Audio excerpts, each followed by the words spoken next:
To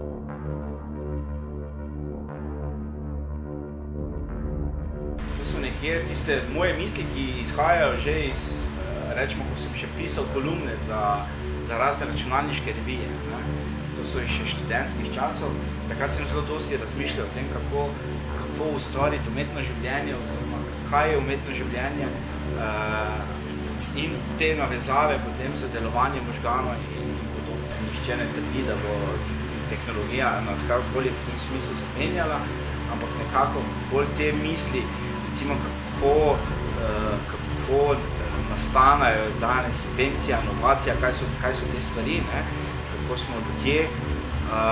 Potem nekaj pripravljam na to temo mojega pogleda na delovanje samih možganov.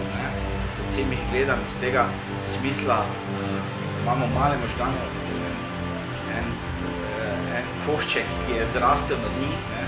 In to je neke vrste mojem PR-ovec našega telesa in malih možganov, ki mora biti vsake toliko časa nagrajen.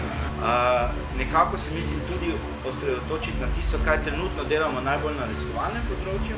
In to je predvsem ti, rečemo, nevrološki vmesniki oziroma miselni vmesniki med vašimi možgani in računalnikom. Tukaj imamo nekaj idej, nekaj meritev, nekaj rezultate, mogoče kaj o tem.